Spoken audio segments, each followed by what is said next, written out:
انسان‌ها نقشه گوشه کنار جهان را دارند.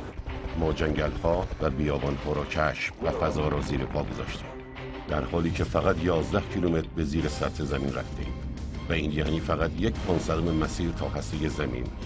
حالا به قسمت‌های عمیق‌تر می‌رویم. در جستجوی آخرین قلمرو سفری به قلب سیاره‌مان انجام خواهیم داد.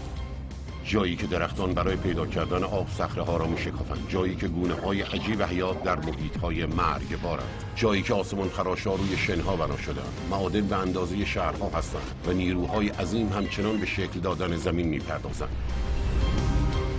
ما به دانشمندان، مهندسین و ماجراجویانی می‌پیوندیم که اسرار نهفته در زیر زمین را کنکاش، استخراج و به چالش می‌کشند. سفری به هسته زمین. برای رسیدن به هسته زمین باید طی سفری 6500 کیلومتری از میان 3 لایه متمایز زیرزمینی عبور کرد. لایه اول پوسته زمین است، یک لایه سطحی شکننده که 32 کیلومتر عمق دارد. Imagine that the Earth was a hard-boiled egg.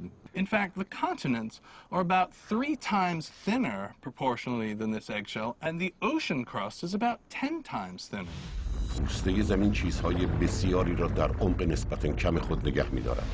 مناطق در هم تنیده زغالسنگ، آب، نمک، طلا، نقره، نفت.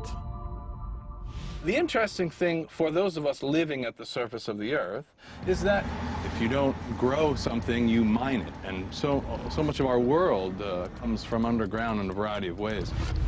در زیر پوسته لایه ضخیم‌تری وجود دارد. گوشته زمین، صخره‌های مذاب متلاطم به عمق 2900 کیلومتر. Underneath this planet is this intense roiling region of hot rock, incredible temperatures and pressures.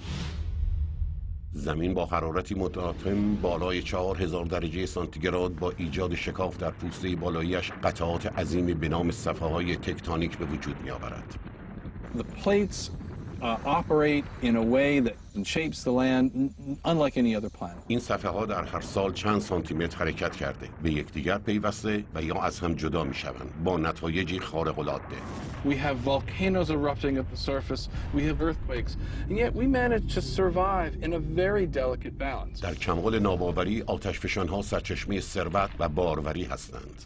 It's volcanoes that deliver nutrients and fresh material to Earth's surface. So that's where we get nice fresh soils. It's where our mineral resources form, how they form. 2900 کیلومتر پایین‌تر در هسته بیرونی آهن گداخته کلید بقای ماست. یک میدان مغناطیسی به وسعت سیاره که در برابر تشعشعات خورشیدی از ما محافظت می‌کند. We really need the Earth's magnetic field because of the intense violence of our sun. بالاخره به هسته درونی میرسیم، مرگبارترین محیط طبیعی سیاره زمین.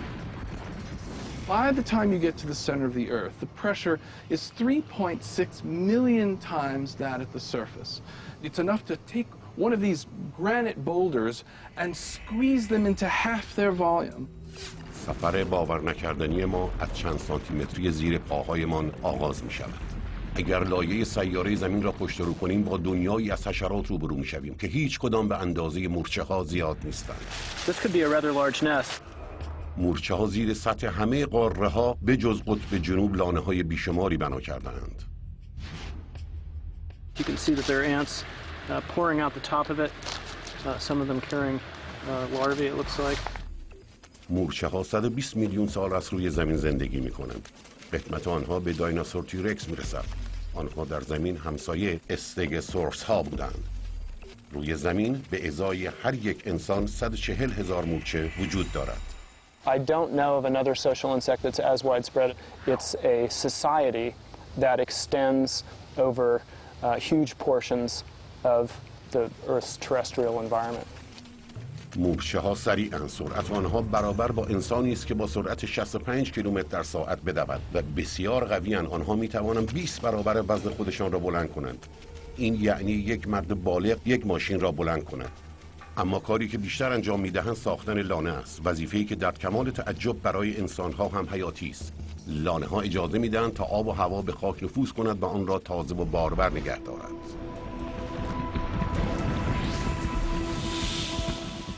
زیر منطقه مورچه ها 2 متر پایین تر. لندن، انگلستان. 2 متر پایین تر از این خیابان های شلوغ شریانی وجود دارد که ملزومات زندگی مدرن را منتقل می کند.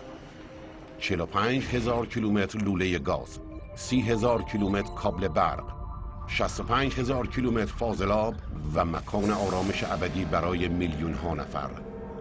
2 متر پایین تر اصطلاح رایجی است به معنای مرده و دفن شده. اما این اصطلاح از کجا آمده؟ تاریخچه این اصطلاح به لندن در سال 1665 برمیگردد. این شهر دچار شیوع طاعون خیارکی شده بود. آمار مرگ و میر به هفته بیش از 7,000 نفر رسید. The Lord Mayor of London tried to stop the spread of infection and he ordered that graves of plague victims were at least 6 feet underground. بر اساس آلوده شدن افراد زنده از مرده ها، دفن اجساد در عمق 2 متری می توانست جلوی سرایت بیماری را بگیرد. بعدها مردم دریافتند که طاعون از طریق کک‌هایی منتقل می شود که موش‌های سیاه حاملشان هستند. نهایتاً همه‌گیری این بیماری تا سال 1665 منجر به از دست رفتن جان نزدیک به 72,000 نفر شد. یعنی 1/6 جمعیت لندن. فقط با وقوع آتش سوزی بزرگ لندن در سال بعد بود که موش‌ها از بین رفتن و شهر نجات پیدا کرد. اما سنت عمق محل دفن جنازه اکنون در سراسر دنیا پخش شده است.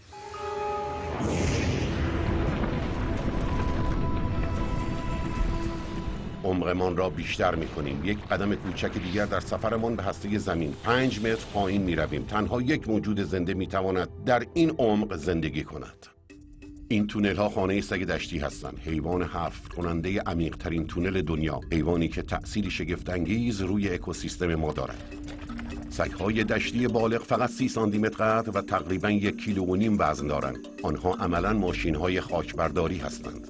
They'll do it by pushing the dirt with their hands or kicking the dirt with their legs, or the most amusing part also is they'll use their head like a jackhammer.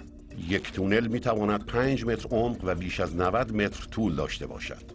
That's more than a football field. آنها مجتمع‌هایی باور نکردنی هستند. طراحی آنها سیستم تهویه پیچیده ارائه می‌کند. 2 ورودی به ارتفاع متفاوت یک خلأ نسبی به وجود می‌آورند که هوای ورودی پایینی را به داخل کشیده و آن را از ورودی بالایی خارج می‌کنند. So that is a very complicated birth system, and I don't think any other animal has been shown to have a birth system that complicated. این موجودات کوچک برای دیگر حیوانات اهمیت فوق‌العاده‌ای دارند. Many other animals depend on prairie dogs for their survival. For example, these burrows have a significant impact on the way water and nutrients are cycled through the grassland ecosystem. The grass that's there is more nutritious. علفزارها از وجود سگ‌های دشتی منفعت می‌برند. حفاری آنها هوا را به خاک می‌رساند و مدفوعشان باعث باروری خاک می‌شود.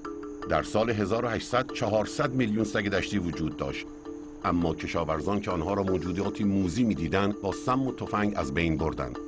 امروز کمتر از 100 میلیون سگ دشتی وجود دارد. They're not really part of the grassland ecosystem the way they used to be 200 years ago, because we just don't have sufficient numbers so that they can really be there and have the impact that we need so that the burrowing owls will come, so that the bison will come and feed there, so the salamanders will know about it. And so, in one sense, they're not endangered, but the grassland ecosystem, as it should be, and as we knew it 150 years ago, is endangered. ایستگاه بعدی ما در سفر به هسته زمین 15 متر پایین‌تر است. در بسیاری از قسمت‌های دنیا شکل‌های حیاتی بالایی ناپدید شده و خاک جایش را به صخره می‌دهد. اینجا با زغالسنگ روبرو می‌شویم. زغالسنگ تقریباً 300 میلیون سال پیش شکل گرفت. این یک فرایند تک زمانه بوده. آب و هوا نسبت به امروز داغ‌تر و مرطوب‌تر بوده است. یک مرداب عظیم بر مناطق استوایی زمین مسلط شده بود. درخت‌های قطع شده و پوشش گیاهی در خاک باتلاقی فاسد شدند. فشار رسوبات آنها را به شکل صخره درآوردند. امروز زغالسنگ 1/3 الکتریسیته دنیا را تأمین می‌کند. سالانه در سراسر جهان 7 میلیارد تن از این ماده تولید می‌شود. بزرگترین معادن زغالسنگ در چین، روسیه و ایالات متحده واقع شده است. فقط ایالت پنسیلوانیا 1% نیاز دنیا را تأمین می‌کند. سنترلیای پنسیلوانیا زمانی شهری بود با 1500 نفر جمعیت. It was an idyllic small town community. You could walk from one end to the other and know everybody in town. That's a nice way to live. امروز اینجا شهر ارواح است، فقط و فقط به خاطر یک حادثه عجیب. در سال 1962 در یکی از محل‌های دفن زباله در نزدیکی قبرستان شهر عمدن زباله‌ها را آتش زدند. They wanted to clean up the town dump and they lit the dump on fire, and it spread through an opening in that pit into this labyrinth of deep mines, old abandoned deep coal mines that underlay Centralia. آتش که به عمق تقریباً 15 متری رسیده بود در نهایت منطقه‌ای به وسعت 2 کیلومتر مربع در حدود ابعاد منحتن جنوبی را در بر گرفت و هنوز خاموش نشده. آنچه این آتش را شعله‌ور می‌کند زغال سنگ است. زغال سنگی پر کربن و کونسوز. If you look at the orientation of the rock, the bedrock, you'll notice that it is dipping in this fashion, indicating that it's trending down into a synclinal valley. And in the anthracite coal region, most of your coals are found in the valley. با شعله‌ای به دمای 650 درجه سانتیگراد یعنی دمای ذوب آلومینیوم، آتش همه خاک و صخره‌ها را از بین برد تا اینکه هیچ ساختمانی باقی نماند.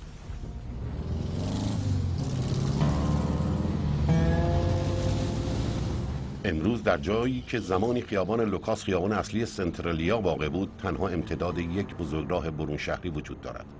تصور اینکه اینجا زمانی مرکز شهر بوده سخت است. What we have here is a photograph of what Centralia used to look like standing on the spot where we are now. We're standing where John Coddington had his gas station, and looking across toward that dead tree there, which is the same tree that's in the picture.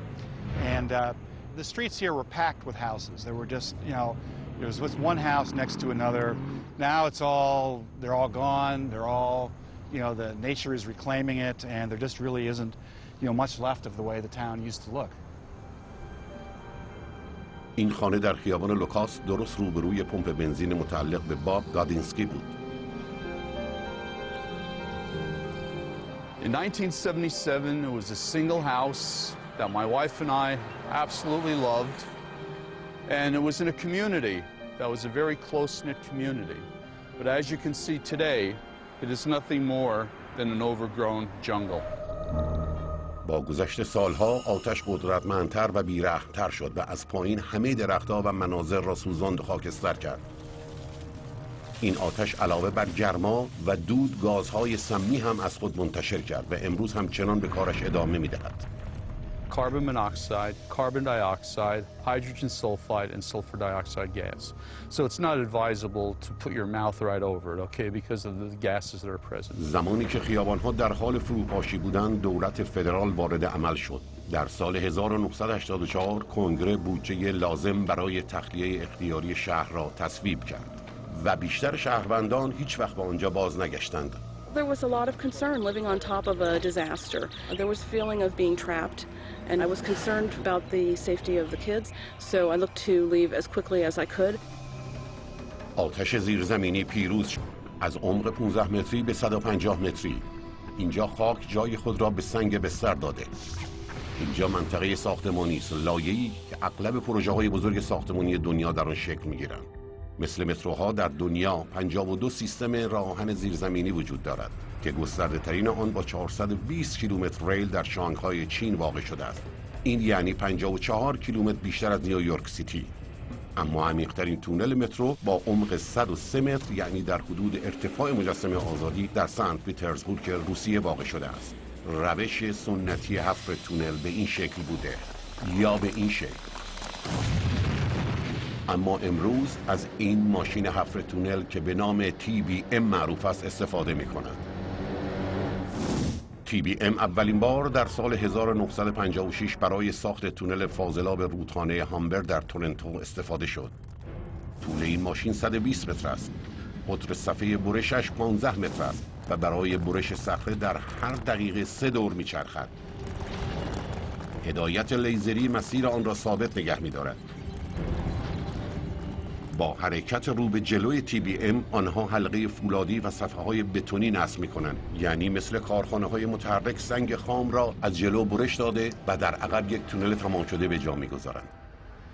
TBM راز بعضی از ابرتونل‌های جهان است، مثل تونل گاتهارد بیس که سوئیس و ایتالیا را از میان بلندترین رشته کوه‌های اروپا یعنی آلپ به هم متصل می‌کند. عمیق‌ترین قسمت گاتهارد در عمق 2500 متری زیر قله کوه مدفون شده است. این تونل به درازای 57 کیلومتر بلندترین تونل ریلی جهان است. ساخت این تونل در سال 1996 آغاز شد. نهایتاً 4 دستگاه TBM همزمان از هر دو سر تونل و از میان 24 میلیون تن صخره 2 تونل موازی را حفاری کردند. 14 سال طول کشید، اما در اکتبر 2010 شکاف نهایی انجام شد. در گذشته 4 ساعت طول می‌کشید تا کامیون‌ها از زوریخ سوئیس به میلان ایتالیا بروند. این تونل زمان این سفر را به 90 دقیقه کاهش داد. شاید سنگ بستر مهندسینی را که قصد ساخت یک تونل از میانش را داشته باشند به دردسر بسیار بیاندازد، اما همین صخره‌ها برای پی بلندترین ساختمان‌های جهان مورد نیاز است. شهر نیویورک، مکان قدیمی‌ترین و معروف‌ترین آسمان‌خراش‌ها، مهندسین برای سرپا نگه داشتن این ساختمان‌های غول‌آسا پی‌هایشان را به سنگ بسترها لنگر کردند. آنها یک سکو ساخته و روی آن ساختمان را بنا کردند. در واقع چشمانداز خط افق منهتن منعکس کننده لایه سنگ بستر زیرین است. پیوندی اغلب آسمان خراش‌ها از جمله بلندترین ساختمان جهان با همین متد لنگر انجام شده است. برج خلیفه دبی که 820 متر ارتفاع دارد، پیش 50 متر در زمین فرو رفته است. اما اگر سنگ بستری وجود نداشته باشد، آیا میتوان یک آسمان خراش ساخت؟ این چالشی است که مهندسین در ایستگاه بعدی سفر ما با آن روبرو شدند. در عمق 120 متری زیر یکی از بلندترین ساختمان‌های جهان، برج‌های پتروناس در کوالالامپور، مالزی. در کمال ناباوری این برج‌های عظیم ساخته شده از سیمان و شیشه نه روی سنگ بستر بلکه بر روی شن بنا شده‌اند. Never build houses on sand. Well, we proved that you can build houses on sand with the right engineering techniques. ساخت و ساز در سال 1996 آغاز شد. قرار بر ساخت 2 ساختمان 88 طبقه به ارتفاع 457 متر بود. وزن هر کدام تقریباً به 300,000 تن می رسید. در ابتدا فکرشان این بود که پی ساختمان‌ها روی سنگ بستر بنا شود. اما نقشه برداران کشف کردند که صخره زیر محل ساختمان مثل یک صخره زیرزمینی به طول تقریباً 180 متر انحنای شیبداری به سمت پایین دارد. اگر به همان شیوه به کارشان ادامه میدادند، بخشی از برج روی صخره قرار می گرفت و بخشی خارج از صخره و این یعنی فاجعه. If we were to maintain our original position, we don't have a tower. The tower will fall. منطقه ساخت و ساز در محوطه محدود در مرکز شهر واقع شده بود. فضایی وجود نداشت که بتوان کل برج را روی سنگ بستر ساخت. در آخر به این نتیجه رسیدند که در عوض کل ساختمان را از روی سنگ بستر منتقل کنند. اما این یعنی عبور دادن پی از خاک نرم و قرار دادنش در لایه‌ای از شن. پی با استفاده از عامل استحکاک در جای خود نگه داشته میشد، اما نیرویی که یک میخ چکش خورده را داخل چوب نگه می‌دارد. The nail will be rooted in this piece of wood, just the same as this frictional powers are now nailed into this whole zone of soil beneath this whole tower. گروه ساخت و ساز وارد عمل شدند. آنها در زیر هر برج 104 ستون قرار دادند که هر کدام با دیگری 3.5 متر فاصله داشتند. جنگلی مجازی از سیمان و فولاد. بعضی از ستونها تا 115 متر پایین رفتند. در سال 2011 آنها عمیق‌ترین پی یک ساختمان در کل جهان بودند. مهندسی زیرزمینی به غیر ممکن‌ها دست یافته بود. 2 برج 457 متری ساخته شده بر روی شن. مهندسین مدت‌هاست از زمین‌شناسی برای کارهایشان کمک گرفتند. اما زمین‌شناسی می‌تواند غیر قابل پیش‌بینی باشد. از اسم سنگ بستر به نظر می‌رسد که این صخره باید جسم بسیار سختی باشد، اما همیشه اینطور نیست. اگرچه سنگ بستر خیلی قدیمی باشد. This rock's 1.6 billion years old. در برابر یک عنصر بسیار ساده آسیب پذیر است. آب باران. در طول میلیاردها سال آب باران روی سنگ بسترها چکیده و موجب تغییر شکل و ایجاد ترک در آنها شده است. These fractures can be enormous. Here's a huge one that extends all the length of this boulder. بالاخره آب داخل سنگ حفره‌هایی ایجاد می‌کند که ممکن است تبدیل به دریاچه‌ها یا رودخانه‌های زیرزمینی شوند. در اعماق بیشتر صخره‌ها را مثل یک اسفنج می‌خیسانند. In fact, there may be 5 to 10 oceanfuls of water deep within the rock of the earth as well. 99% از آب شیرین مایع جهان در زیر زمین واقع شده. بزرگترین منابع در چین، روسیه، آفریقا و ایالات متحده واقع شده‌اند. اوگالالا آکوافر بزرگترین در ایالات متحده آمریکاست. این منبع آب که از نبراسکا تا تگزاس گسترده شده منطقه‌ای است به وسعت 450,000 کیلومتر مربع. منطقه‌ای به وسعت کشور سوئد که عمقش تقریباً به 152 متر میرسد. اما در بسیاری از اماکن جهان آب‌های زیرزمینی در حال خشک شدن هستند و این یعنی انسان‌ها، حیوانات و گیاهان باید عمق بیشتری را بکاوند. در ادامه سفر زیرزمینی ما عمیق‌ترین ریشه درخت در عمق 120 متری. آمپومالانگا، آفریقای جنوبی. روی صخره‌ای در بالای غارهای اکو بیشه‌ای از درختان 150 ساله انجیر واقع شده که از چالشی دوگانه جان سالم به در بردند. رشد در صخره بدون هیچ منبع آب مشخصی. When you look at this, it looks like it's something out of Lord of the Rings. ریشه‌ها و صخره‌ها معمولاً با هم ترکیب نمی‌شوند. درخت‌ها معمولاً در خاک‌های بارور رشد می‌کنند. اما آب و هوا در اینجا خشک است. نصف سال هیچ بارانی نمی‌بارد. درختان انجیر برای زنده ماندن به روزی 24 لیتر آب نیاز دارند و آنها برای دستیابی به این آب حتی صخره را شکاف می‌دهند. ریشه‌های درختان به لحاظ ژنتیکی می‌دانند در زیر این صخره‌ها آب وجود دارد. از نوک ریشه‌ها یک نوع ماده روان کننده به نام لعاب ترشح می‌شود تا مسیر ریشه را نرم کند. با ترشح این ماده ریشه صخره را به دنبال نقاط ضعیف و ترک‌ها می‌کاود. درختان انجیر برای پیدا کردن آب روی یک ریشه حساب می‌کنند. این یکی به اعماق می‌رود. سوال این است تا چه عمقی؟ Well, here we go, sliding down into the depths of... هر قدر پایین‌تر می‌رویم شرایط سخت‌تر می‌شود. Isn't it amazing what Mother Nature does just in the search of water? هنوز اثری از ریشه انجیر نیست.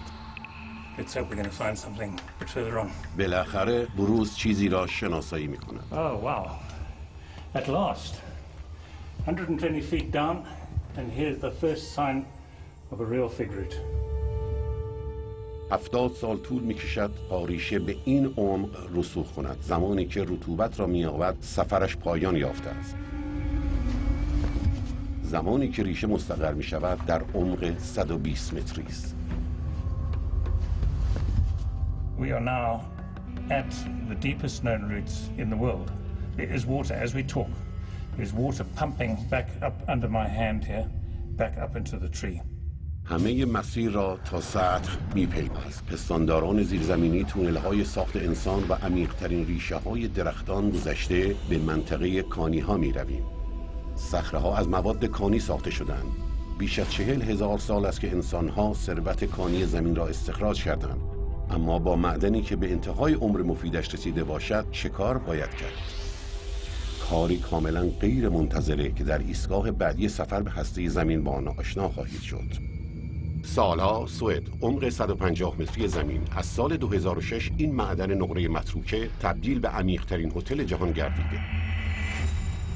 با اساسیه نقره و یک سالن غذاخوری اختصاصی اما نزدیکترین دستشویی روی سطح زمین واقع شده و دمای هوای محیط هوای خنک 4 درجه سانتیگراد است. معدن نقره‌ای که این اتاق را در خود جای داده در سال 1908 تعطیل شد. معدنکاران در طول 400 سال نزدیک به 40,000 تن صخره از این معدن بیرون کشیدند، عمدتاً با دست. In the 16th century, this was the most important mine in Sweden. امروزه میراث این معدنکاران در تونل‌ها و حفره‌های زیرزمینی دیده می‌شود که به طول 20 کیلومتر در تاریکی گسترده شده‌اند. علاقه رو به رشد توریست‌ها به این معدن باعث ایجاد جرقه ساخت هتل شد. People come here just to get a glimpse of the past. قدمت نقره به 4.6 میلیارد سال پیش برمیگردد، یعنی به زمان شکلگیری منظومه شمسی. این ماده از مواد کانی سرگردانی شکل گرفته بود که بر اثر انفجار ستاره‌ها به فضا پرتاب شده بودند. گرفتار گرد و غبار چرخنده سیاره‌های اولیه شده و توسط گرما و آب زیرزمینی تبدیل به تکه‌های خالص شد.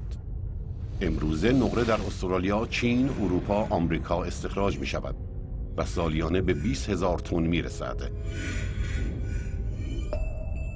در سالا آبی که زمانی به شکلگیری معدن نقره کمک کرده بود هنوز وجود دارد. Half the mine is filled with water.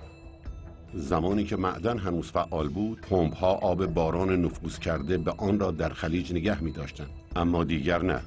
این معدن آب گرفته محتوی 5 میلیون لیتر آب است که برای پر کردن تقریباً 25,000 وان حمام کافی است. مارکو و تاتیا رانیستو این سویت زیرزمینی را رزرو کردند تا 15مین سالگرد ازدواجشان را در آن جشن بگیرد. این فکر تاتیا بود. Now I want to give him a big surprise and something special. 4 دقیقه و نیم طول می‌کشد تا آسانسور با سرعت 60 سانتی متر در ثانیه به سوئیت در عمق 150 متری برسد. مارکو دچار شوک شده است. I am nervous. Down in the ground, alone. No, almost alone. I'm there. رانیستون‌ها به مقصدشان میرسند. Wow.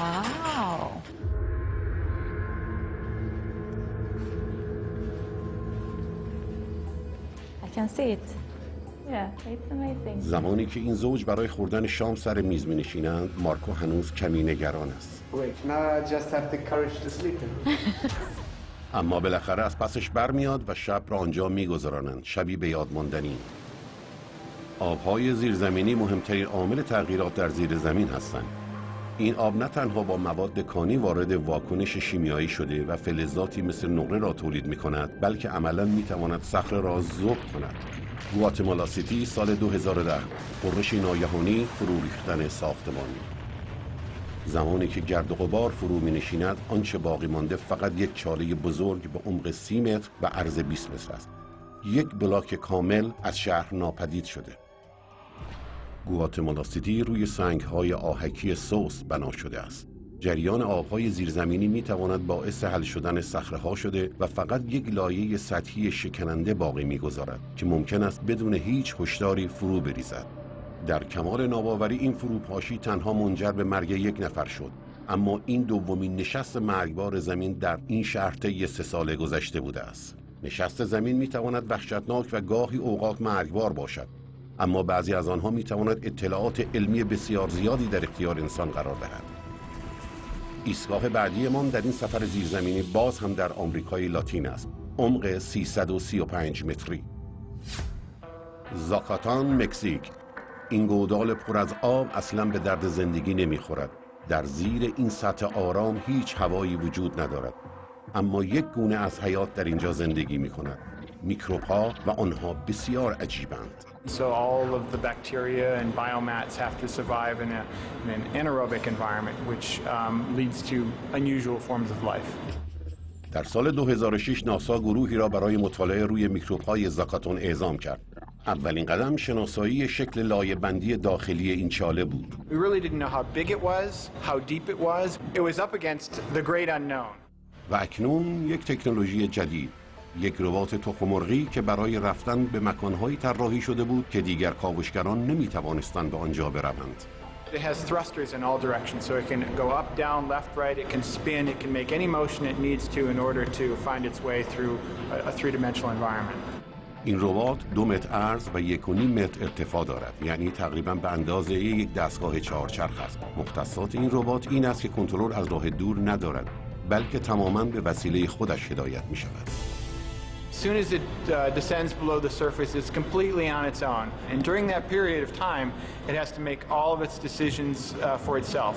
این ربات برای دیدن از سیستم سونار استفاده می‌کند. این تکنولوژی اولین بار در اوایل دهه 1900 به وجود آمد و امواج صوتی پر انرژی را به دیوارها و کف گودال‌ها ارسال می‌کند. درست مثل راهبری یک خفاش در یک غار تاریک، این ربات هم یک نقشه سه‌بعدی که مدام به روز می شود را در حافظه‌اش ایجاد کرده. قابلیت تفکر ربات اولین نمونه مهندسی رباتیک بوده. Whether it's mapping or choosing to collect a sample or retreating back to the surface, all of that has to happen on its own. بعد از 50 بار سفر این ربات همه گوشه و کناره ها را می شناخت. People get lost in caves and you don't know whether you're at the second or the third intersection. Well, a robot like DepthX does a very good job at distinguishing those confusing situations, in some cases even better than people can do. طولی نمی کشد که زاکاتون اسرارش را فاش می کند. We know that it's warm, perhaps there are hot springs that are feeding the Zakatan. اما بزرگترین غافلگیری، دانشمندان 100 گونه باکتری از جمله 6 گونه جدید از میکروب‌ها به نام آرکایا کشف کردند که سبک زندگی بسیار عجیبی داشتند. مثلا از گوگرد تغذیه می‌کردند. One of the archaea actually had sulfur within the organism, so it was metabolizing sulfur from the water and using that as an energy source. این کشفیات نشان می‌دهند که گونه‌های حیات برای بقا الزاماً به شرایطی مشابه شرایط زمین نیاز ندارند. ممکنه روزی یکی از نوادگان این ربات راهی سفری به فضا شود. We will see these explorers going forward and going to the places where people can't go. به جایی مثل سیاره مشتری در جستجوی یک زندگی مشابه در یک دنیای دیگر. آمریکای لاتین و به خصوص مکزیک پر از این گودال هاست و فقط در یکی از استانها به نام یوکاتان بیش از 3000 حلقه از آنها وجود دارد. بعضی از آنها پر آب هستند و بعضی نه، اما هیچ کدام از آنها با ایستگاه بعدی سفر ما قابل مقایسه نیستند. عمیق‌ترین دالان‌های عمودی دنیا، غار سوالوز.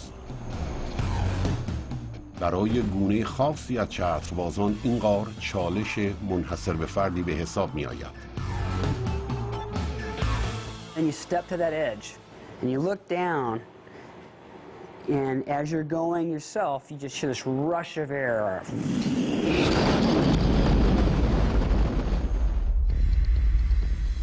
عمق 425 متری، در بالا 38 متر پهنا دارد، اما در پایین عریض‌تر شده و این پهنا به 24000 متر مربع میرسد.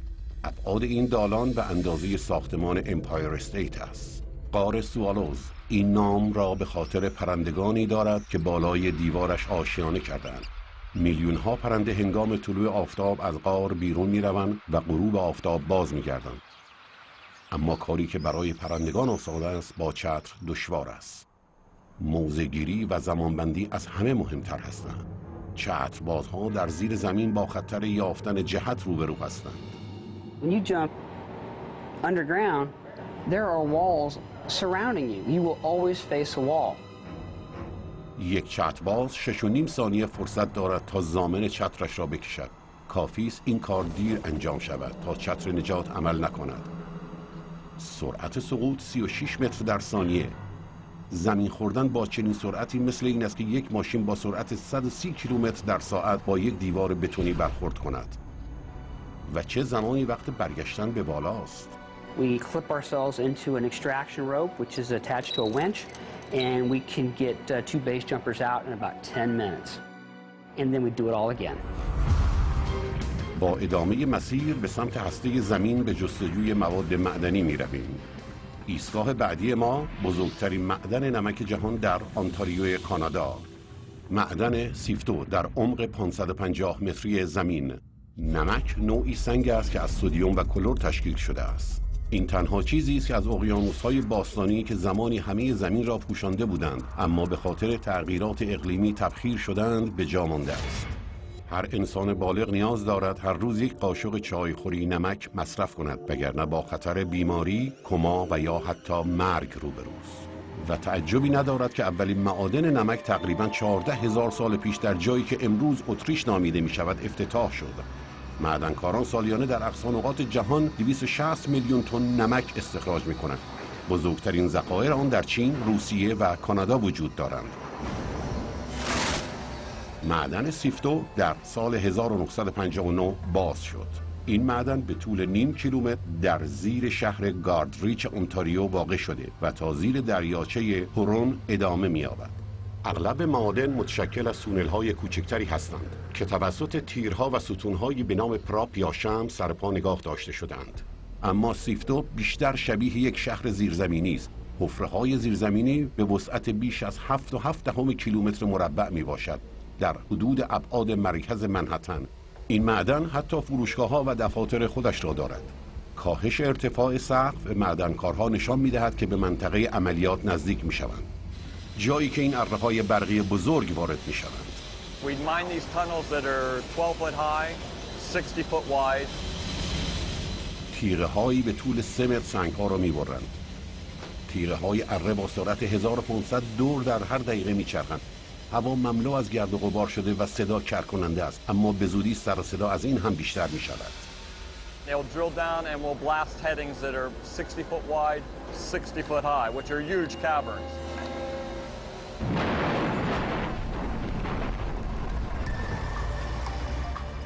کامیون‌های عظیم سنگ‌های تازه بریده شده را از معدن خارج کرده و آنها را به آرواره‌های یک خرد کننده گرسنه تحویل می‌دهند. کامیون‌ها 10 بار در هر ساعت هفته 7 روز و 24 ساعته بارهایشان را تخلیه می‌کنند. 4 دقیقه طول می‌کشد تا این هیولا بار یک کامیون را بجود. تخته‌های 1/4 تنی به دانه‌های درشت تبدیل می‌شوند.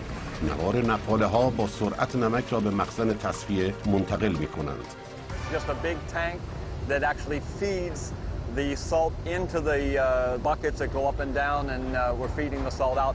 But this huge tank is a big benefit to it.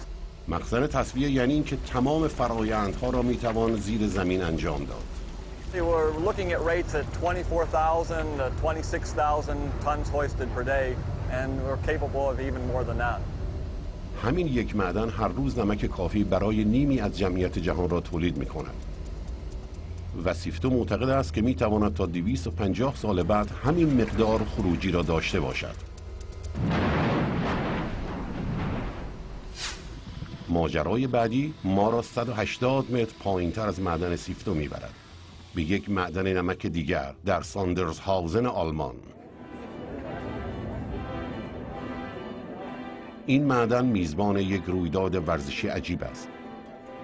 عمیق‌ترین ماراتون جهان، دویدن ماراتون در زیر زمین در مقایسه با دویدن روی سطح زمین تجربه بسیار متفاوتی است. You don't feel free like in the forest. You can feel the wind and everything, but not underground. شرایط بسیار دشوار است. مثلا دمای هوا را در نظر بگیرید. به ازای هر 18 متری که در پوسته زمین پایین می روید، دما 1 درجه بالا می رود. دلیل این موضوع برمیگردد به 4.6 میلیارد سال پیش در زمان پیدایش زمین. ترکیب گازها و ذرات حلزونی که سیاره زمین را شکل داده‌اند محتوی غبار کیهانی رادیواکتیو بودند. به محض اینکه به شکل یک صخره فشرده شوند، انرژی رادیواکتیوشان را به شکل گرما رها خواهند کرد و هنوز هم این کار را می‌کنند. کار کردن و دویدن در این شرایط دشوار است. در عمق 730 متری زیر زمین دوندگان با گرمای 53 درجه دست به گریبان هستند. So hot. It's near to the hell. رطوبت هوا 40%. There isn't very good air down here, so I think that's the heaviest problem. مسابقه دویدن در یک مدار نامسطح است که در هر دور 213 متر بالا و پایین می رود. When you fall down here, you can get bad injuries. با سرعت معمولی یک مسابقه ماراتون پا 0.2 ثانیه روی زمین می ماند. هرچه دونده خسته تر شود پا روی زمین بیشتر می ماند. در معدن هرچه زمان تماس طولانی تر باشد خطرش هم بیشتر است. Oh, can you see this? So slippery. What we need in our trainers, a good profile. Like this is a bit profile, but I think it could be more. I think you chose the spikes with nails. Yes. With nails. Under it. زمین پرخطر به ناچار یک قربانی میگیرد. این یک راز است که چرا دوندگان در چنین شرایط خطرناکی دست به این ریسک میزنند. اما اگر از آنها بپرسید همهشان یک جواب خواهند داد. It's the kick. It's the hardest on world, I think. Who can say I have run a marathon 2,000 feet under the earth? بعد از صرف نصف روز زیر زمین دوندگان اجازه دارند تا به سطح بازگردند. دمای بالا، هوای خشک و شرایط دشوار موقتی هستند. اما برای 33 معدنکار مثل شیلیایی در سال 2010 بیرون آمدن کار ساده ای نبود. سقف یکی از تونل‌ها ریزش کرد و آنها را در عمق 730 متری زندانی نمود. در همان عمقی که 2 ماراتون برگزار شد. معدنکاران گرمای 53 درجه، هوای پر از گرد سنگ، تاریکی و جدا افتادگی را تحمل کردند. آنها حتی مطمئن نبودند که از آنجا بیرون می آیند یا نه. گروه نجات باید از میان یک سنگ آتشفشانی سرسخت به نام بازالت که به خاطر ریزش‌های ناگهانیش بدنام بود گذر می کردند. گروه‌های نجات از سراسر جهان با استفاده از جدیدترین تکنولوژی‌ها مشغول کندن یک دالان نجات شدند. بعد از 69 روز همه 33 معدنکار نجات یافتند. این یکی از بزرگترین عملیات نجات معدن تاریخ بود. حالا داریم به عمیق‌ترین جایی که انسان‌ها تا به حال در آن بودند نزدیک بشویم. اینجا عمیق‌ترین آزمایشگاه علمی دنیاست. It's very busy down here. رصدخانه نوترینوی سادبوری یا اسنولب 2 کیلومتر در زیر آنتاریوی مرکزی است. 2 experiments are running. 1 experiment is in the final stage of commissioning. 3 large experiments are under construction right now. دانشمندان در اینجا به دنبال چیزی هستند که فقط در عمق 2070 متری زیر زمین دیده می شود. ذرات ریز مواد کهکشانی که به نام نوترینو شناخته می شوند، آنقدر ریزند که 200 سیپتولیوم از آنها در یک دانه شن جا می شوند. این یعنی 200 با 24 صفر. پس جای تعجبی ندارد که نوترینوها سست هستند. They are incredibly light particles and will typically pass through the Earth, just not even noticing it's there. دانشمندان نوترینو را در سال 1956 کشف کردند. آنها در همه جای جهان وجود دارند. برای شناسایی چیزی به این کوچکی باید اشعه‌های گاما، ایکس و تشعشعات ماوراء بنفشی که همراه از فضا زمین را بمباران می‌کند را حذف کرد. You want to prove that it's not conventional radiation somehow interfering and mimicking the signal you expect. So you need lots and lots of shielding. و به همین خاطر است که این آزمایشگاه در این عمق از زمین ساخته شده است. These cosmic rays would make a sensitive neutrino measurement absolutely undoable. 6,800 feet of rock here in our Sudbury lab reduces the number of cosmic rays by a factor of about 10 million. برای پیدا کردن چیزی به کوچکی نوترینو به سخت افزارهای بزرگی نیاز است. If you're looking for a particle, you want to increase your odds of seeing it. اسنولب با پوشش محدوده‌ای به وسعت 7246 متر مربع، یعنی به اندازه 6 استخر المپیکی با تونل‌ها و تالارهای متقاطع، بیشتر شبیه به یک ایستگاه فضایی است تا یک آزمایشگاه زیرزمینی. ساخت این آزمایشگاه 18 سال طول کشید و بالغ بر 70 میلیون دلار برای آن هزینه شد. نوترینوس وقتی از میان مواد به خصوصی می‌گذرد، ردی از نور به جای می‌گذارد. این حفره زمان 60,000 تن سنگ را در خود جای داده بود. حالا جایگاه یک گوی 12 متری است. این گوی محتوی 800 لیتر از ماده‌ای است که به آن آب سنگین می‌گویند. گونه خاصی از آب که به خاطر وزن مولکولی سنگین‌ترش نسبت به نوترینوها حساس‌تر است. The neutrino causes a reaction that generates light, which reacts with the photodetectors, so you can figure out its energy and direction and so on. در این عمق رفت آمد به آزمایشگاه کار دشواری است. آسانسور با سرعت 640 متر در دقیقه پایین می رود. سپس یک پیاده روی 1.5 کیلومتری هم در راه است. دمای هوای محیط 53 درجه است. به خاطر فشار بالا در این عمق دمای هوا بسیار بالاست. تمام صخره‌های اطراف با قدرت 3600 کیلومتر در هر 6.5 سانتی متر مربع تحت فشارند. 500 برابر بیشتر از فشار هوا در سطح زمین. زمانی که این آزمایشگاه را افتتاح کردند با چالش بزرگی روبرو شدند. ساخت یک محیط خالص در زیر زمین. We keep these sources of dust and contamination to an absolute minimum by constant effort at cleaning. اینجا یک فرایند کامل گندزدایی انجام می شود تا همه گرد و غباری که احتمال دارد آزمایش‌های بسیار ظریف را از بین ببرند پاک کنند. Which involves taking off everything that you wore in the mine, having a full shower and putting on clean room clothes that have never seen the outside mine dust. علاوه بر گرد و غبار، انسان‌ها هم مدام ضایعات بدن خودشان را در فضا پخش می‌کنند. 600,000 ذرات پوستی در هر ساعت، 100 رشته مو در هر روز که هر کدام می‌توانند کار آزمایشگاه را دچار اشکال کنند. به مغز ورود دانشمندان تمیزکاری و کنترل بیشتری انجام می‌دهند. حتی فاضلاب آزمایشگاه هم تمیز است. We treat all of our own laboratory waste and our own gray water that come from our showers and our laundry. باکتری‌های به خصوصی می‌توانند فاضلاب را به شکلی ارگانیک تجزیه کنند. And we do like to think of ourselves as having the deepest flushing toilets in the world. مورد دیگری که بدون شک جهانگردان زیرزمینی ما در مرحله بعدی سفر به هسته زمین با آغوش باز به سراغش خواهند رفت، داخل مادر تمام غارهاست. در عمق 2.5 کیلومتری زمین. غارنوردان لهستانی امیدوارند به عمقی برسند که تاکنون هیچ غارنورد دیگری نرسیده. آنها مشغول تمرین برای رسیدن به جیتو، بخشی از مجموعه غارهای شوی در مکزیک به عمق 2400 متر هستند.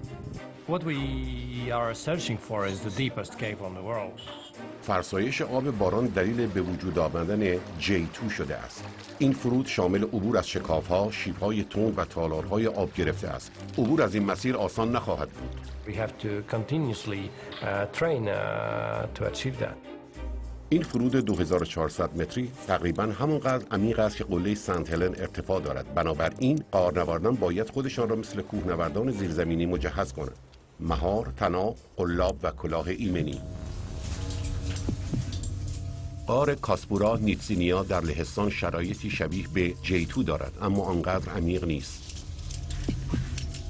فرود تمرینی آغاز می شود. با پایین رفتن تیم، ضربان قلب تا 140 بار در هر دقیقه بالا می رود. غارنوردان معمولاً روزانه عدد باور نکردنی 6000 کالری را می سوزانند. تقریباً 2 برابر مردم عادی. We need to provide a lot of food for the caving. در اکتشاف اصلی، هر غارنورد بیش از 27 کیلو غذا را با خود به یک اردوگاه که در میانه راه قرار دارد خواهد برد.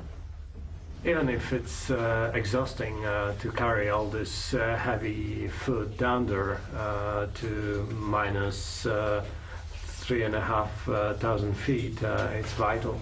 You simply need to fill your belly. غارنوردها عاشق زیر زمین بودن هستند. هر چقدر تنگتر و کوچکتر بهتر. For me it's like a playground. It's playing with friends. اما J2 یک بازی بچگانه نیست. بعضی از مسیرهایش آنقدر تنگ است که حتی غارنوردهای با تجربه هم وحشت می‌کنند. I'm small, so I'm not very bad in tight places, but I don't go to the very tight places. I would hate that, I think. برای شناسایی با شکاف‌های سر راه، غارنوردها باید تمام تجربه و مهارتشان را به کار بیاندازند. Because if you fall just 20 centimeters further, you're wedged in this crack. که می‌تواند مرگبار باشد، چرا که تیم‌های امدادگر هرگز نمی‌توانند به اینجا برسند. فرود ادامه دارد. غارنوردها هنوز پیشروی می‌کنند. You're going deep, and then you're going deeper and deeper, and you have to forget about going out. Just go further. بزرگترین چالش J2 آب است. غار از میان مجموعه‌ای از تالارهای آب گرفته پایین می‌رود که به آنها چالاب می‌گویند. After 3 days of crawling, jumping, climbing and descending, you get to the flooded passages full of water which you have to pass with the diving gear. So then the game starts. اگر در زمان پایین بودن آنها باران ببارد، بروز خطر برای گروه بالا می‌رود. In the last J2 expedition, 2 teams were trapped in this cave. همچنان که تمرینات ادامه می‌یابند، بازگشت به مکزیک رویای شیرینی است که در سر دارند. We were in 6-people team which discovered the entrance, so we feel like this is our cave. در اعماق زمین هوا و آب وجود دارد، اما از نور خورشید خبری نیست. برای همین غارنوردان اغلب با موجود زنده روبرو نمی‌شوند. بنابراین دانشمندانی که در جستجوی نشانه پیدایش حیات روی زمین هستند، باید به بستر دریاها رفته و عمق بیشتری را جستجو کنند. Everywhere that you go at the bottom of the ocean, you have water that's carrying microbial life. در ساحل ونکوور بریتیش کلمبیا زیردریایی الوین آماده یک عملیات غواصی است. We think of these studies as our Apollo missions. الوین یک مینی زیردریایی آبهای عمیق به وزن 16 تن و طول 7 متر است. این زیردریایی 3 نفر خدمه خود را در جستجوی میکروب‌هایی که داخل زمین تولید مثل کرده‌اند به عمق 2.5 کیلومتری میبرد. 75% at minimum of the genetic content of this life we can't recognize at all. این چیزی است که الوین پی آن است. آب داغی که از زیر بستر دریا بیرون می آید و مملو از میکروب است. We are starting to understand that they're there, but we don't quite understand exactly how. دمای این دریچه ها ممکن است به 400 درجه برسد. آنها نتیجه ی حرکات صفحه های تکتونیک هستند. ساحل ونکوور به روی صفحه یوان دی فوکا واقع شده، یکی از بیش از 12 صفحه‌ای که مدام در حال حرکت هستند. وقتی مرزهای صفحه از هم جدا می‌شوند، شکاف‌های عظیمی در بستر دریا ایجاد می‌کنند. آب به داخل کشیده می‌شود، زیر زمین گرم می‌شود، سپس از طریق دریچه‌های کف اقیانوس در یک چرخه مدام به سوی بالا هدایت می‌شوند و میکروب‌ها را با خود می‌آورند. اعضای گروه ادوارد هیچ تصوری ندارند که تا چه عمقی از پوسته زمین حیات ادامه دارد. And that's really one of the most astounding things. We don't know where life stops. برای یافتن پاسخ این سوال آنها سنسورهایی به نام کورک را در منطقه‌ای از بستر دریا به وسعت 3240 کیلومتر مربع فرو می‌کنند. منطقه‌ای با 2 برابر مساحت شهر لس آنجلس. کورک‌های 2.5 متری به مانیتورهای دما و فشار مجهز هستند. آنها در عمق 450 متری زیر بستر دریا قرار می‌گیرند، یعنی در مجموع 3 کیلومتر پایین‌تر از سطح زمین. کار آنها ردیابی مسیر آب داغ در پوسته سیاره زمین است. We have to really understand how water flows, what kind of microbes are down there. آب را دنبال کنید تا به میکروب‌ها برسیم. مواد معدنی زمین بخش عمده‌ای از اقتصاد جهانی را تشکیل می‌دهند. برای مواد معدنی کمیابتر معدنکاران باید به عمق بیشتری بروند. تاوتونا آفریقای جنوبی، اگر معدنکاران با سرعت 15 متر در هر ثانیه حرکت کنند، 1 ساعت طول می‌کشد تا مسیر 3.8 کیلومتری تا کف عمیق‌ترین معدن جهان را طی کنند. آنها در جستجوی طلا هستند. طلا هم به شیوه مشابه نقره از گرد و غبارهای کیهانی شکل گرفته. فقط این یکی کمیابتر است. از شروع زمان سرد شده کمتر از 200,000 تن از این ماده استخراج شده است. استخراج سالانه 12.5 تن از تاوتونا نیمی از منابع طلای موجود در جهان را تأمین می‌کند. با باز شدن در آسانسور موجی از هوای داغ به معدنکاران خوش آمد می‌گوید. در این عمق دمای هوا 54 درجه و سوزاننده است، یعنی گرمتر از یک روز تابستانی در دهولی آمریکا. یک سیستم تهویه عظیم دمای هوا را به 28 می‌رساند، ولی هنوز گرم است، اما حداقل قابل تحمل است. در حالی که 5600 معدنکار اینجا از میان راهروها و تونل‌های این معدن می‌گذرند و عرق می‌ریزند، باید حواسشان به سقف بالای سر هم باشد. در این عمق هر لرزشی می‌تواند منجر به بروز یک زلزله زیرزمینی شود.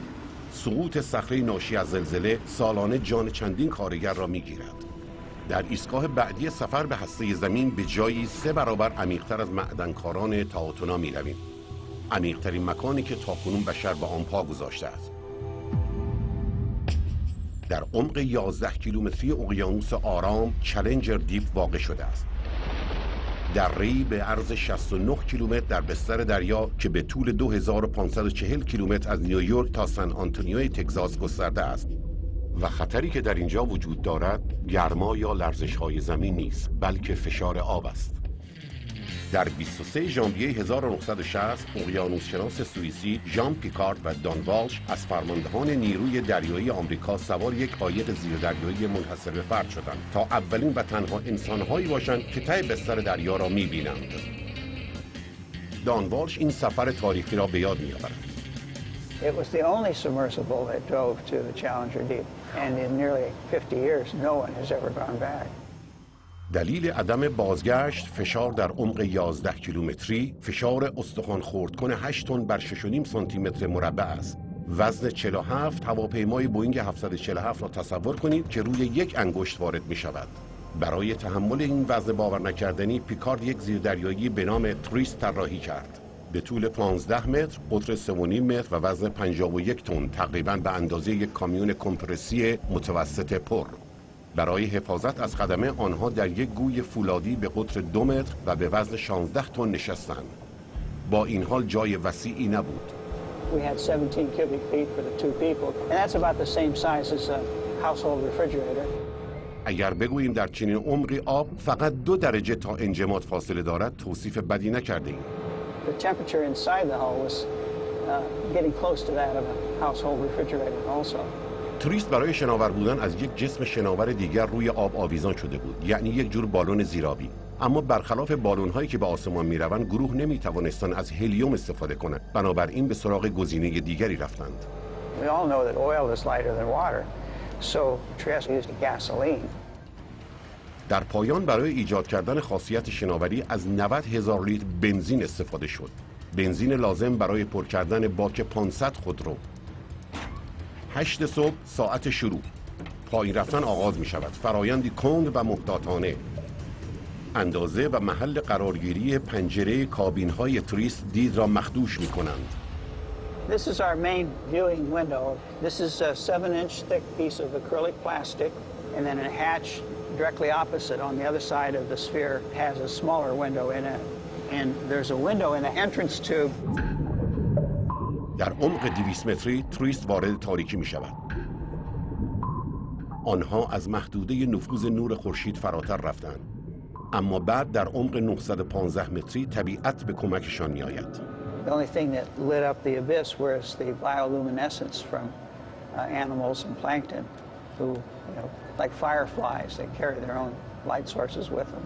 So it's like an upside down snowfall. یک ساعت دیگر می‌گذرد. مشکلی وجود دارد. There was a great bang at about 20,000 feet. در عمق 6.5 کیلومتری زیر آب، والش یک بررسی تشخیصی را آغاز می‌کند. We heard the noise, we checked all our gauges inside, and we seemed to be okay. So we continued with the dive. اما بعد او متوجه چیزی می‌شود. I looked through the window in the hatch, and I saw then this crack like this on the window. گروه کمتر از 2.5 سانتی متر با مرگ حتمی فاصله دارند. If the inner window had cracked, we would have been instantly dead because the pressure outside at 20,000 feet is about 5 tons per square inch. So it been over instantly, maybe even before we knew it. اما پنجره مقاومت می‌کند. آنها تصمیم می‌گیرند ادامه دهند. تقریباً بعد از 5 ساعت توریست بالاخره به کف اقیانوس می‌رسد. والش چیز باور نکردنی می‌بیند. Just before we landed, we saw a flatfish. موجودات زنده دارای ستون فقرات نباید در چنین عمقی دوام بیاورند، اما آنها فرصت این را پیدا نمی‌کنند که بررسی بیشتری انجام دهند. As soon as we landed, we stirred up a great cloud of sediment, and it stayed there for 20 minutes. لجن کف دریا دید آنها را از بین میبرد. It's like being in a bowl of milk at that point. آنها هیچ گزینه‌ای نداشتند. We weren't going to see anything, couldn't take any pictures, and it wasn't clearing off. We decided to go on back up to the surface. برای بازگشت به بالا، والش با آزاد کردن وزنه‌های تعادل وزن زیردریایی را کاهش داد. We had 2 ballast tubs which were full of steel pellets, and at the bottom of the tub was an electromagnet. آهنربا ورقه‌های فولادی را در جای خود نگه می‌داشت. Turn off the electrical power and out they came. فقط با حرکت یک دکمه توریست حرکتش را به سمت بالا و به سوی تاریخ آغاز می‌کند. 11 کیلومتر نقطه عطفی است در اکتشافات انسان. ما حالا توانستیم بیش از 1/3 ضخامت پوستی زمین را طی نماییم. انسان کنار می رود و ماشین ها وارد عمل می شوند. همه دانشمندان برای اکتشاف در نقاط کور از ابزارها استفاده می کنند. تلسکوپ ها، میکروسکوپ ها، اما زمین شناسان با یک مشکل به خصوص روبرو هستند. What's remarkable is that I can't tell you what's 1 foot beneath the ground that we're standing on because I can't see through rock. راه حل به نظر روشنه. حفاری کردن و نگاه کردن، اما این رویکرد مملو از مشکلاته. کولا پنینسولا در شمال غربی روسیه سال 1989 در یک نقطه بادخیز در مرز قطب شمال دانشمندان دست به عملیاتی جسورانه میزنند. At huge expense, an incredibly deep hole was drilled deep down, trying to reach the boundary between Earth's crust and mantle. عمق 35 کیلومتری. آنها برای کاهش اصطکاک از مته حفاری جدیدی استفاده می‌کنند.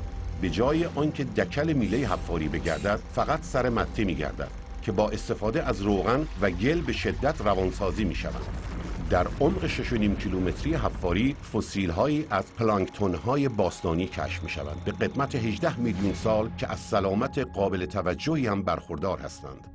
آنها در عمق 11 کیلومتری صخره‌هایی به قدمت 4.4 میلیارد سال می‌یابند. زیرکون باستانی‌ترین ماده معدنی روی زمین، اما هر 30 سانتی متری که پایین می‌روند دما بالا می‌رود. در عمق 12 کیلومتری دما به 300 درجه می‌رسد و حفاری متوقف می‌شود. The temperature increases incredibly rapidly as you go down inside the planet. With deep drill holes, you find that the metal of your drill actually begins to melt. 14 سال صرف تلاش‌های متعدد برای ادامه حفاری شد که همه با شکست روبرو شدند.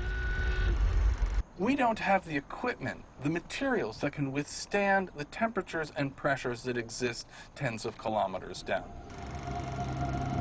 این حفره فوق عمیق و باریک در سال 2003 به حال خود رها شد.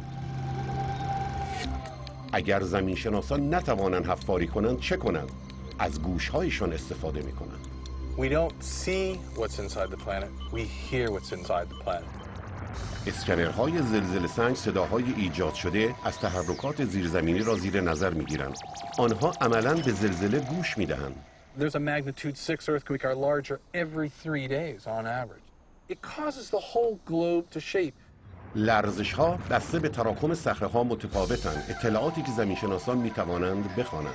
We've been able to actually make three-dimensional pictures of what the entire planet is made of by monitoring thousands of earthquakes with thousands of seismometers over many years. زندگی انسان‌ها در اقصا نقاط جهان بستگی به منابعی دارد که زیر پایشان قرار دارند. ایستگاه بعدی در سفر به هسته زمین عمیق‌ترین میدان نفتی آمریکا در عمق 11 کیلومتری خلیج مکزیک است.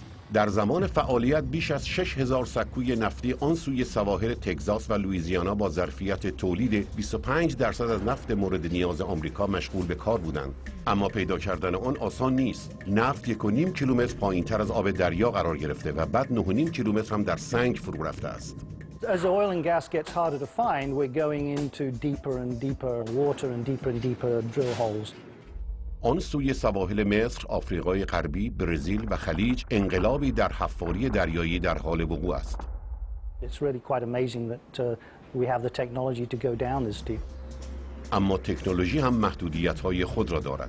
در بهار سال 2010 یک سکوی نفتی به نام دیپ واتر هورایزن در حال حفاری چاهی به عمق 7 کیلومتر در میدان نفتی ماکوندوست، جایی با فاصله 80 کیلومتری از ساحل لوئیزیانا.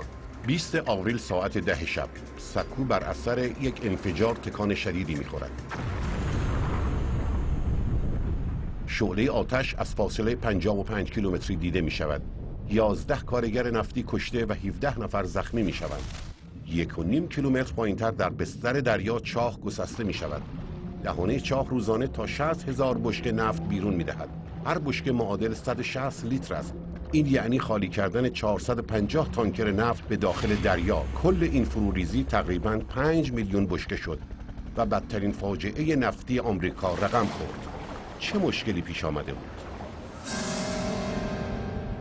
دیپ واتر هورایزن پاییز گذشته در یک منطقه دیگر 11 کیلومتر از کف میدان نفتی خلیج را حفاری کرده بود.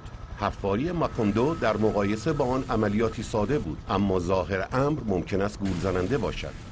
یکی از سخت‌ترین جاها برای حفاری خلیج است. ارتفاع جزیره مرجانی ناگهان کاهش پیدا می‌کند و به قله‌های پرشیب و دره‌های منجر می‌شود که تنگه‌ها و آتشفشان‌های فعال به ارتفاع 150 متر دارند. The geology is quite complicated. نفت در زیر این کف زمخت در رگه‌ای از صخره‌ها به قدمت 35 میلیون سال و به قطر 245 متر گسترده و زیر فشار عظیمی گرفتار شده است. تقریباً 1100 برابر فشار روی سطح زمین. You have the weight of the overlying rock pressing down on it, which increases the pressures at the bottom of the well tremendously. علاوه بر فشار، حفاران نفت ممکن است با توده‌های خطرناک از گاز متان منجمد شده که به نام هیدرات معروف است روبرو شوند. If you accidentally drill through it, it can be a real problem. متان بر اثر چرخش مته حفاری گرم شده در داخل چاه منفجر می شود و مقادیر عظیمی نفت آزاد می کند. از آن زمان بسیاری از محققین علت تراژدی دیپواتر هورایزن را برخورد با متان منجمد دانستند. تکنولوژی‌های اسکن معمولی همیشه نمی‌توانند آن را شناسایی کنند و این برای صنعت اکتشاف نفت چالشی بزرگ به حساب می‌آید. People don't really know how much of it is out there because it's very difficult to image seismically. حالا مکتشفین در تلاشند تا از سنسورهای کف اقیانوس استفاده کنند که گاز منجمد را پیش از آنکه به خطری بدل شود شناسایی کنند. We literally throw it off the side of a ship and allow it to sink to the seafloor using this heavy concrete anchor, where it'll sit for several days or maybe even several months. برخلاف زلزله نگارهای معمولی، این سنسور کف اقیانوس امواج صوتی تولید شده بر اثر تحرکات تکتونیک زمین را اندازه‌گیری نمی‌کند، بلکه به دنبال الکتریسیته است. We're measuring the electromagnetic properties of the seafloor, the electrical conductivity. الکتریسیته از میدان مغناطیسی زمین می آید. زمانی که در جو بالایی با تشعشعات خورشید روبرو می شود، جریان جهانی در داخل پوسته تولید می شود که پایین رفته و خود را به هسته بیرونی می رساند. اما قدرت آن بسیار کم است. We're measuring less than a nanovolt on the seafloor, the signals that we're interested in are small. الکتریسیته بر اساس قابلیت رسانایی صخره‌ها در بین آنها جریان پیدا می کند. سنسورها با اندازه‌گیری این جریان تصویر پرجزئیات‌تری از داخل صخره ارائه می‌دهند و بین یک رسانه‌ی خوب الکتریسیته مثل آب و یک رسانه‌ی ضعیف مثل نفت تمایز قائل می‌شوند. Which is nice because if you spend $100 million drilling a well into salt water, it's a bit of a waste of time. هیدرات متان هم مثل نفت رسانه‌ی ضعیفی است، اما این ماده در عمق کمتر در زیر کف دریا وجود دارد. برای پیدا کردن آن باید یک شوک الکتریکی به زمین وارد کرد. That's what this instrument I'm standing behind here is looking to do. آنها نامش را سوزی گذاشتند، ابزار جستجوی منبع الکتریکی زیرآبی. این دستگاه از یک منبع تغذیه 2000 ولتی با جریانی بالغ بر 500 آمپر استفاده می کند. یک صاعقه کوچک 5 میلیون برابر قوی تر از چیزی که برای کشته شدن یک انسان لازم است. We tow this from a tow cable behind our research ships, very close to the seafloor, and feed it power, and it generates electric current, which is injected into the seawater on an antenna. و بعد آنها پدیده‌ای را که دریافت می‌کنند اندازه می‌گیرند. خوانشی کم عمر که نشان می‌دهد سنگ در برابر الکتریسیته مقاومت می‌کند ممکن است به معنی وجود توده‌های هیدرات باشد. فقط زمان نشان خواهد داد که آیا این روش می‌تواند در کاهش خطر انفجار به ما کمک کند یا نه، اما فعلا این تکنیک در بین دانشمندان سیاره زمین به طور گسترده مورد استفاده قرار می‌گیرد. It's like being able to peer into a pot of soup as it's boiling and seeing where everything is going. و مطالب بسیاری را درباره تحرکات صخره‌ها در اعماق زمین فاش می‌کند. With very high resolution imaging from these seismograms, we're able to actually pick out fine details of what's going on inside the planet, something we never could do 10 or 20 years ago. تقریباً به نیمه راه در پوسته زمین رسیده‌ایم. 4.8 کیلومتر عمیق‌تر از جایی که تاکنون انسان‌ها دیده‌اند. اینجا برای اقامت جای زیاد خوبی نیست. در اینجا دمای صخره 500 درجه است. آنقدر داغ است که می‌تواند شیشه را ذوب کند. فشار به ازای هر 6.5 سانتی متر مربع 10,000 کیلو است و ما در جستجوی زلزله هستیم. صفحه‌های تکتونیک در سراسر جهان با حرکتی بسیار کند جابجا می‌شوند. به طور متوسط سالیانه 2.5 سانتی متر، تقریباً همان سرعتی که ناخن‌هایمان رشد می‌کنند. اما این حرکت در سطح زمین می‌تواند تأثیری ویرانگر داشته باشد. ژانویه 2010 بندر پرینس در هایتی. زلزله 7 ریشتری شهر را می‌لرزاند. لرزه اصلی فقط 10 ثانیه طول می‌کشد، اما پس لرزه‌ها 2 هفته ادامه دارند.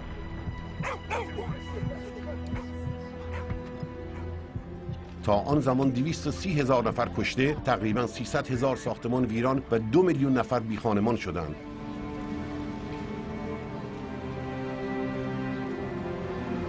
این چهارمین زلزله مرگبار تاریخ است. Earthquakes have the potential of being the most catastrophic of natural disasters. خط گسلی که در هایتی منجر به این ویرانی شد تنها 65 کیلومتر طول داشت و فقط 1.8 متر جابجا شده بود. اما پس لرزه ها همچنان نیروهای غیرقابل تصوری را آزاد می‌کردند. There's a lot of energy stored in the earth as a wave comes up to the surface. این ضربه ها با امواجی به ارتفاع 4 متر زمین را مثل یک پتو پاره کرده بود. As it hits the surface, the wave concentrates there, reflects, and comes back, and so you may have a doubling of the intensity of the wave at that location. اینجا مرکز تحقیقات زلزله در دانشگاه برکلی کالیفرنیا است. در اینجا دانشمندان برای زندگی چیزهایی را می‌شکافند. These are some of the tested models of the corner columns, and you can see they're pretty badly damaged. این کپه‌های خرد سنگ بقایای آزمون‌های آزمایشگاهی هستند.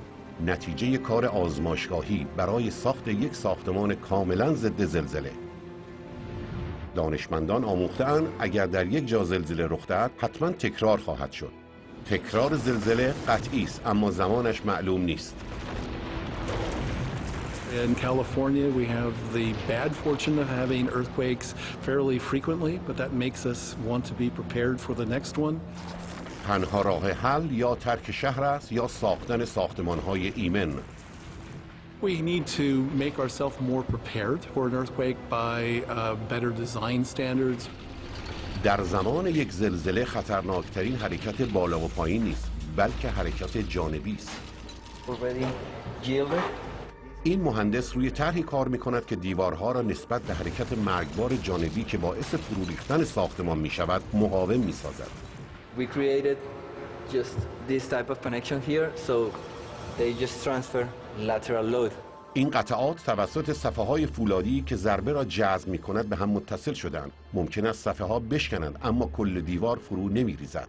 قطعات ترکیبی از سیمان و فیبر فولادی هستند تا انعطافی بیشتر و شکنندگی کمتری داشته باشند. They are designed to be damaged. گروه برکلی از مجموعی سخت افزار استفاده می‌کنند تا این طراحی جدید فرایند ویرانی کندی داشته باشد. این بلوک سیمانی عظیم 8 متر طول و 7.5 متر ارتفاع دارد. وزنش 300 تن است و در داخل این توده عظیم مقدار زیادی انرژی نهفته وجود دارد. زمانی که این 4 چکش هیدرولیک به بلوک ضربه میزنند، انرژی را به ساختمان مورد آزمایش وارد میکنند. که در این مورد چهارچوبی از ستونها و تیرها مشابه یک آسمان خراش است. هیچ کس نمیداند عکس العمل سازه چه خواهد بود. This is the first time we've ever tried to test something like this. تا آخرین حد توانش را امتحان میکنیم. The building is tilted in one direction and the beams are rotated against the columns. فولاد خم می شود اما چهارچوب سالم می ماند. شروعی امیدوار کننده برای این طراحی. اما تنها راه برای اطمینان از مقاومت یک ساختمان ایجاد یک زلزله مصنوعی است. این یک جدول لرزشی است. The shaking table gives us the ability to do an earthquake on demand. همونطور که از اسمشان پیداست، جدول‌های لرزشی می‌توانند به ساختمان‌هایی با ابعاد واقعی لرزه‌هایی با قدرت واقعی وارد کنند. We're able thus to simulate 6 components of motion that the table can rock back and forth or twist or move up and down or sideways to represent what would happen in an earthquake. هدف تحلیل این موضوع است که چرا ساختمان‌ها فرو می‌ریزند و چرا سر پا می‌مانند. One of the things we want to be able to do is predict when a structure will completely collapse versus only partially collapse. زلزله‌ها میلیون‌ها نفر را کشتند. اما تحرکات تکتونیکی که موجب وقوع زلزله‌ها می‌شوند بخشی از چرخه جهانی هستند که برای بقای این سیاره ضروری‌اند. Human life would not have evolved had it not been for plate tectonics. Plate tectonics creates land. Without plate tectonics, we'd have one giant ocean at the surface. We wouldn't have any land animals at all. چرخه تولید خشکی عملاً زمین را زیر و رو می‌کند. This is an ammonite, a fossil that lived at the bottom of the ocean seafloor. What's remarkable about this rock is that it comes from the base of Mount Everest. And the forces involved must have been dramatic, must have been incredible to be able to take this lowly ammonite off the bottom of the seafloor and lift it up to the roof of our planet. و منبع این نیروها در جایی حتی عمیق‌تر از سطح‌های تکتونیک واقع شده. ایستگاه بعدی در سفر ما به هسته زمین. در عمق 35 کیلومتری به گوشته وارد می‌شویم. منطقه‌ای وسیع به عمق 2900 کیلومتر که تقریباً 70% از حجم سیاره را به خود اختصاص داده است. اینجا برای اعمال تغییرات بیشتر به روی سنگ‌ها بین دما و فشار رقابت تنگاتنگی در جریان است. در عمق 56 کیلومتری فشار 16500 برابر سطح زمین است. بسیار بیشتر از آنچه هر انسانی بتواند تحملش کند. این محفظه پرفشار تأثیری را که چنین فشاری میتواند در بدن محافظت نشده انسان داشته باشد به تصویر میکشد. خیلی سریع تنفس غیر ممکن می شود چون ریه ها می ترکند و دنده ها از داخل منفجر می شوند. فقط 3 کیلومتر پایینتر یعنی در عمق 59 کیلومتری فشار جمجمه ما را پودر می کند. اما دما هم به خاطر آزاد شدن انرژی رادیواکتیو در گوشته بالا می رود. دمای 1000 درجه‌ای آنقدر داغ است که می تواند صخره را نرم کند و به این ترتیب کم کم صخره‌ها به چیزی به نام ماگما تبدیل می‌شوند. Magma is what happens when rock reaches its melting temperature and goes from a solid to a liquid state. It can flow great distances across the surface when it is forced to the surface of the earth. زمانی که ماگما به بالا رسوخ می‌کند با مجموعه‌ای از مواد دیگر ترکیب می‌شود و در نتیجه فرارتر هم می‌شود. Magma is a fascinating combination of molten rock, dissolved gases like water and carbon dioxide. ماگما درست در زیر سطح زمین وارد شکاف‌ها و فضاهای خالی داخل سنگ‌ها می‌شود که دانشمندان به آن حفره ماگما می‌گویند. عمیق‌ترین حفره ماگمایی که تاکنون کشف شده در عمق 33 کیلومتری زیر اوآهو در هاوایی است. اغلب این حفره‌ها در عمق کمتر از 9.5 کیلومتری هستند. حفره‌ها آرام آرام از ماگما پر می‌شوند. As the pressure builds up underground, magma gets forced towards the surface. در نهایت به نقطه انفجار می‌رسد. نتیجه آن فوران آتشفشان. One of the most powerful images of the interior of the Earth is those few places where the interior actually comes to the surface, and that's at a volcano. 500 میلیون نفر در اقصا نقاط جهان در نزدیکی آتشفشان‌ها زندگی می‌کنند. تنها یک فوران می‌تواند فاجعه بار باشد. Volcanoes can erase in a moment what has taken, in some cases, tens of millions of years to create. They occur without warning, they are more than 1,000 degrees, and they are nearly unstoppable. آوریل 2010 آتشفشان آیفل در ایسلند فعال می شود. It released 130 million cubic yards of ash, enough ash to fill 40,000 Olympic swimming pools. ابر خاکستری به ارتفاع 9000 متر به آسمان رفت و به وسعت 1,800,000 کیلومتر مربع گسترده شد، بزرگتر از کل مساحت آلاسکا. این فوران منجر به لغو شدن پرواز تمامی خطوط هواپیمایی در نیمکره شمالی شد که روزانه بیش از 1 میلیون مسافر را سرگردان می‌کرد. 1 ماه طول کشید تا همه چیز به حالت عادی بازگشت. در سفرمان به مرکز زمین کم کم به هسته بیرونی نزدیک می‌شویم. منطقه‌ای به طول 2100 کیلومتر از آهن مذاب که بین گوشته و هسته داخلی جامد گرفتار شده است. ما برای رسیدن به اینجا از میان آب و سنگ عبور کردیم. با گرما و فشار جنگیدیم و اسرار زیرزمینی که به زندگی‌های ما شکل دادن را فاش کردیم. اما یک راز باقی می‌ماند. چرا زمین خاصیت مغناطیسی دارد؟ میدان مغناطیسی زمین 72,000 کیلومتر در فضا گسترده شده است. این میدان از سیاره در برابر تشعشعات تمام و کمال خورشید محافظت می‌کند. تنها یک شعله خورشید به مدت 2 ساعت می‌تواند 10 میلیارد تن ذرات رادیواکتیو تولید کند. انرژی کافی برای تأمین ایالات متحده به مدت 10,000 سال یا تبخیر کردن کل اتمسفر ما. بدون وجود یک میدان مغناطیسی برای منحرف کردن آنها ذرات خورشیدی حیات روی زمین را نابود می‌کنند. We really need the Earth's magnetic field because of the intense violence of our sun. منشأ این میدان در هسته بیرونی پر آهن زمین است. ایستگاه بعدی سفر ما عمق 2900 کیلومتری. دمای اینجا 4400 درجه سانتیگراد است. آنقدر گرم که می تواند به فشار غلبه کرده و آهن را ذوب کند. آهن مذاب جاری الکتریسیته تولید می کند. دانشمندان نام آن را تأثیر دینامو گذاشتند. The dynamo effect refers to generating magnetic fields out of motion. اما اینکه چگونه حرکت آهن مذاب در اعماق زمین منجر به تولید میدان مغناطیسی می شود، یکی از بزرگترین اسرار زمین است. We don't really know how the turbulence in a rotating liquid metal gives rise to a dynamo. It's just this messy, turbulent convecting motion. شاید پاسخ در این گوی عظیم باشد. این یک مدل مکانیکی از زمین است. بخشی از یک آزمایش در دانشگاه مریلند که هدفش پیدا کردن علت مغناطیسی بودن زمین است. عرض این گوی 9 متر و وزنش 23 تن است و با حد اکثر سرعت 130 کیلومتر در ساعت میچرخد. We try to get the speeds as high as practical and thereby attempt to mimic the conditions for a planet. هسته بیرونی عمدتاً همون ماده‌ای است که ما گوی رو باهاش ساختیم. آهن، یک رسانه‌ای قوی. هسته داخلی فعلا خاصیت مغناطیسی ضعیفی دارد. هیچ کس علتش را نمی‌داند. اما مثل یک دیناموی عظیم، جریانی که در اطرافش در حرکت است، یک میدان مغناطیسی تولید می‌کند. البته لاتروپ نمی‌تواند شرایط دقیق موجود در هسته بیرونی را بازسازی کند. We can't go to the core, so we can't directly see this happening.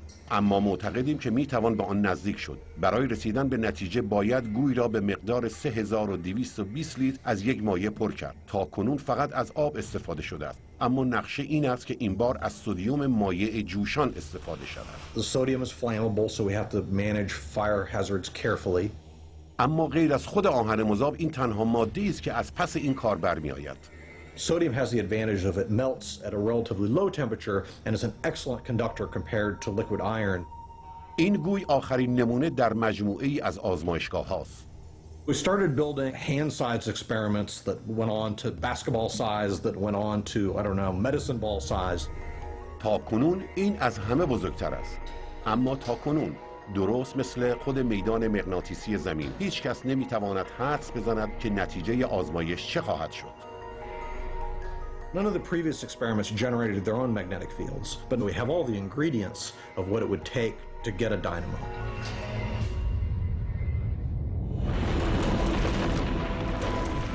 در عمق 6500 کیلومتری به پایان سفر ما میرسیم. هسته زمین. یک توده آهن به عرض 2500 کیلومتر با مساحتی کمی بیشتر از آمریکای جنوبی. دمای اینجا به داغی سطح خورشید است، اما فشار وزن کل سیاره باعث می شود که این آهن سفت و سخت باقی بماند. The pressure is so intense. It's more than 3.5 million times the pressure at the surface. همون همرفتی که باعث تولید نیروی مغناطیسی می شود، گرما را به سمت سطح هدایت کرده و در نتیجه هسته خنک می شود. با پایین آمدن دما هسته آرام آرام منجمد می شود. یک روزی دیگر هیچ سنگ مذابی برای تولید میدان مغناطیسی وجود نخواهد داشت. اما مدتها قبل از فرارسیدن چنین روزی خورشید خاموش شده و کل سیاره را نابود کرده است. اما فعلا گرمای هسته به چرخش کند صفحه های زمین کمک می کند که باعث تازه شدن سطح زمین می شود. ذخایر مواد معدنی ما را تقویت می کند و میدان مغناطیسی تولید می کند که از ما در برابر جهان خشن محافظت می کند. The odds of finding another planet like Earth are incredibly slim. ما تقریباً 6500 کیلومتر پیشروی کردیم و به انتهای سفر رسیدیم. تونل هایی دیدیم که از میان کوه ها رد می شوند و با معدن های به اندازه شهرها روبرو شدیم. از آتش و سیل گذشتیم، زمین لرزه ها و آتش فشان ها و فشارهای استخوان شکن را تحمل کردیم و عمیق‌ترین راز سیاره زمین را کشف کردیم. آنچه زمین را زنده نگه می‌دارد اتفاقاتی است که در اعماقش روی می‌دهد.